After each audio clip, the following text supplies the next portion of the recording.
What's good in the neighborhood? Got Brendan Tobin with me. Got Jake Noaker. You know me. I'm Sean Levine. Appreciate you checking us out, especially if you're watching on twitch.com/BetQL. We're already a good-looking duo, but now we turn into a really good-looking trio as we head all the way overseas. From Eurosport Nederland, you can follow him at Big Marcel24. He is Big Marcel Dorff joining us here on the show. We were just talking about last week's fights and talking about the possibility of ever seeing Amanda Nunes versus Valentina Shevchenko. If that fight went down, Marcel, which way would you bet it? Yeah, first of all, thanks for having me. It's a very good question, because I was like, I think if Valentina, I was kind of sure that Valentina would get, if a third fight, I would be backing Valentina in that one, in my mind. But then you see her fighting against Santos last time, and it was a very close fight, in my opinion. And then you see Nunes now against Pena, and she pretty much dominated that fight. Now you're like, maybe not, but I still want to see that third fight for the simple reason that the first fight was for Nunes. I think that was, how do you say that? It was not close. But the second fight was very close, in my opinion. I scored it personally for Shevchenko. I had no problem with people scoring it for Nunes. I think it was close. But for me, in my mind, it's kind of 1-1. I know officially it's 2-0, and my opinion doesn't mean S, but in my mind, it's 1-1. You know what I mean? So I would love to see a third fight. Who I'm backing in that fight, can't say yet, man, because I'm too much thinking about it still. I would. If you asked me a month ago, I'd say Shevchenko. If you ask me now, I'm kind of in doubt. So I gotta be honest about it. Where was your head at going into last week with Nunes versus Pena, and then what were your impressions after Amanda was able to get it done the way that she did? Yeah, man, I was like, I took a pretty big thing with Nunes saying that she had bad COVID. She said she had bad COVID and that she had bad cardio because of that in the first fight. I was like, maybe it's true because we haven't seen Nunes like that tired in the second round before as she was in the first fight against Pena. So it's like, if you look at the first round, maybe you can see how she does it. I think she did amazing. Second round, even better, Yeah, I picked Nunes before the fight. I got to be honest, I picked her with a finish, so not like a 5-round decision. And Pena almost in the fourth round grabbed her arm, so that would have been a crazy thing if that happened. So, and that would have kind of, not want to say destroyed, but it would be tarnishing Nunes' legacy, I think, because if you're 2-0 against the current champion, 0-2, I mean, it's difficult to get a third fight, you know what I mean? But that would have been crazy for the fight because she was clearly up on the scorecards. And I picked Nunes before, but I didn't pick her by decision. I thought she would probably stop her, but all kudos to Pena, Well, we're talking to our guest at Big Marcel24 about fights that we may or may not ever see. When Conor McGregor comes back, I don't think we're going to see a Nate Diaz trilogy at this point. I mean, the only way that happens, I suppose, is if he pulls out the upset against Khamzat Chimaev. I don't know if you think that's possible. When Conor does come back, what fight do you think makes the most sense for him? Because we all know that he gets to pick that fight. Yeah, for him, it kind of depends where he wants to come back. Does he want to come back at 155? Does he want to come back at 170? You never know with Conor, And like you said, the Diaz fight, it's possible, but then Diaz has to get a new deal because it's the last fight on his deal against Chimaev, and Nate Diaz probably when you say it's possible, like you might put like actual money down on Nate Diaz to beat Khamzat? Because I'm listening. No, I don't, but the thing is with the Diaz brothers, you can never count them out of a fight, It's like, I mean, Chimaev is a big favorite in my opinion. I would say 90 to 10 in my opinion, but if I go percentage. But you never can count out the Diaz brother. You saw it in the Edwards fight, Edwards dominating the fight, and out of nowhere, Diaz lands a punch, and that was just on shaky legs, you know what I mean? Or wobbly legs. So you never can count them out. And the ground game is good, but I think Chimaev overall is too strong, And dude is coming into his prime, so I wouldn't say that. But to your question about Conor, man, I think if the UFC is smart, they're going with Masvidal. I think that's a good fight. That's a welterweight. I don't see Conor going back to lightweight, to be really honest, unless something really interests him. And I think the best matchups at lightweight right now for Conor, probably Tony Ferguson or Dan Hooker. All these others, Conor not going to fight the Rafael Fizievs, the Arman Tsarukyan, the Mateusz Gamrots. He's not going to fight those. And the Gaethje's, Poiriers right now, I don't see it happening. So I don't know, man. It depends on what Conor wants and how the UFC sees his future in the UFC. So, yeah. Looks like we are going to get Israel Adesanya and Alex Pereira coming up at UFC 281, which is exciting because, look, I mean, it's got a fun storyline behind it with Pereira's wins in kickboxing over Izzy. And Izzy, I think in the early numbers, he is like a minus 165 favorite right now. But what do you make of that? Like, it's crossing over sports, but it's still combat. So, like, how much do you buy into the idea that Pereira has wins over Izzy, even if it's not in the same sport? We've certainly seen him blossom as a star in UFC.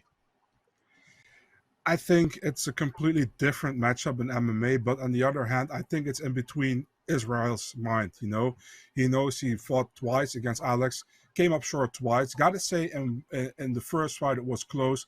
Second fight, I honestly think he did better, but he got knocked out, so he lost. You know, it's pretty clear. But it's in his mind, you know, and also the recent fight against Cannonier, which wasn't an amazing fight. Let's be clear about that, you know. And I think people expect something from him, and it's the first time he really got some backlash from the fans, like, do something, you're playing it safe. On the other hand, you can say dude can play it safe because he's that good. You know, he is that good that he can play it safe. You know, and we saw many champions doing that in the past, but it's not really like for the audience, for not for the hardcore fan, but also for the casual fan. It's not fun to watch if you saw that kind of near fight. But I think it's a completely different matchup. I think, listen, man, the people say maybe Adesanya gonna wrestle or gonna go for ground. I don't see it, dude. The guy is way too proud to go for wrestling here. He wants to knock out Pereira, but it's a very dangerous game. You can't go too close to Pereira. You start with Strickland. He has to keep his distance and probably point strike with Pereira, which is a very difficult thing to do. Can he do it?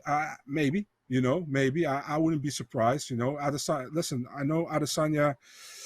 He's super technical, man. If he can play his game against Pereira, he can win the fight. But the thing is, if Pereira lands one time clean, he's gone. You know, and that's what many guys who fought Pereira. So that's why it's so intriguing matchup. In my opinion, I actually tweeted about it yesterday. If you told me that after Pereira defeated Michailidis after a very tough first round, second round, knocking him out with a flying knee, 1 year later, he's fighting Adesanya in MSG again for a title, I would have called you nuts, you know, but he did it. You know, he's going to fight Adesanya for a title. Going to be an amazing fight, you know. I think it even gets more audience to MMA with the kickboxers also now getting into MMA, you know. It's kind of crazy because it's like Izzy's success in wiping out such a division, it speeds up the process for a guy like Pereira because they're just looking for challenges for the guy. So it's strange that you have a guy in Izzy where you are so good and you've cleaned out everybody. So they're just looking for guys even from other sports. So to get that quick of a ride to the title is basically just because the guy that you beat years ago has beaten everybody. So it's look, it makes for a fun storyline, but it's interesting that you would never see a guy who goes from unranked to a title shot this quickly. It's pretty bananas. I fully agree with you, man. And listen, and I'll said it before. Normally, I would be against it. You know, I don't like it when people get leapfrogged other guys in the division. The thing is he beat almost everybody twice. Robert Whittaker twice. Marvin Vettori. He beat Jared Cannonier. Maybe forgetting some people. Derek Brunson he beat. So it's like, who is going to fight next? And the thing is, Sean Strickland, if he won that fight against Pereira, he was the legit number one contender next, in my opinion. And now Pereira beat him. So what you going to do? And for the UFC, it's a big fight. They can promote it a lot. They can promote it as we have like, I think he's the number 2 or the number 3 pound for pound guy in the UFC. He is undefeated at middleweight, but he has 2 losses against a guy in kickboxing who's coming now to MMA, has looked great in the UFC so far, and he's going to take him on. So they're going to heavily bank on that. Like I said, the kickbox fans will tune in because they love Alex Pereira. You know, Alex Pereira was a huge star in glory, 2-division champion. I know he lost right before he came to the UFC, but yeah, it's going to be a huge fight. And I think I kind of feel the same way. I think you should deserve to fight for the title, and you should fight more ranked guys. You know what I mean? That's how I see it. But in this case, it's difficult to deny him a title shot after that win against Sean Strickland, in my opinion. Marcel, you're an encyclopedia, bro. That's impressive. Eurosport Nederland, follow him at Big Marcel24. You were going over that resume of Israel Adesanya. What if you compared that resume to one of Kamaru Usman right now? Which one's more impressive?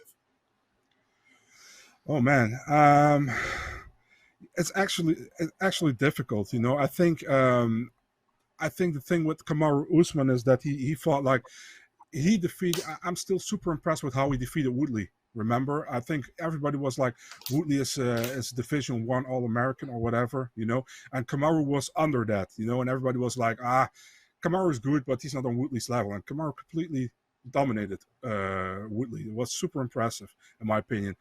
2 times, one against Colby, 2 wins against Masvidal, and that second win against Masvidal, everybody expected pretty much Masvidal not to win against Usman. At least people where I talk with, most people expected Usman to win the second time. But the way he did it, he knocked him out clean with a beautiful shot. You know, that's huge. The way he fights, the Burns fight, was in trouble in the first round, completely turned it around, finished Burns. It's impressive to me, you know. If you ask me, I think Adesanya is at a certain level where it's like this, you know. He always has, sometimes he has like a huge thing with Whitaker in the first fight where it was super impressive in my opinion, but he has to be challenged, you know, and I didn't think Adesanya for some reason doesn't feel challenged. He can do it like 50% like he did it against Cannonier and can still edge out to win. And for Kamaru, I think Kamaru, like he said against Emil Meek, like this is only 30%, but he's now getting to 100%, I think. And I feel like for me, Kamaru is a bigger champion in my opinion than Adesanya, not in popularity, but in the way he wins.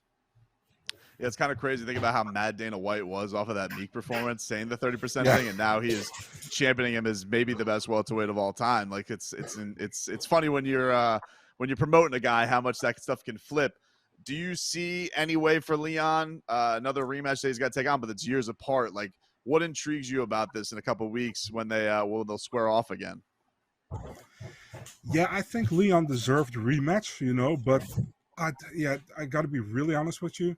I'd be surprised if he wins against Kamaru. I don't see Leon winning against Kamaru because I think Leon has a very good game. He's pretty good on the ground. He's solid striking, but I think Kamaru beats him just everywhere, and maybe not with a dominant way or destroys him, whatever.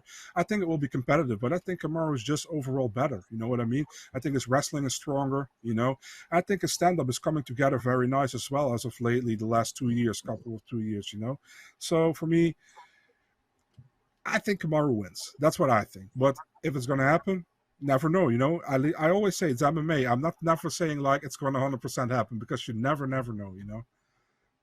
It's weird too when guys fight for a second time, but it was so long ago they fought the first time. It's like, how much do you really put into that? We got a couple of minutes left with Big Marcel Dorff. I follow him at Big Marcel24. We haven't even talked about the fights going down tonight. Keep in mind that coming up on the show, as soon as you sign off, we're going to bring on Jamal Hill. So keep that in mind when you tell us, do you like Jamal Hill tonight or do you like Thiago Santos coming in as an underdog at plus 265?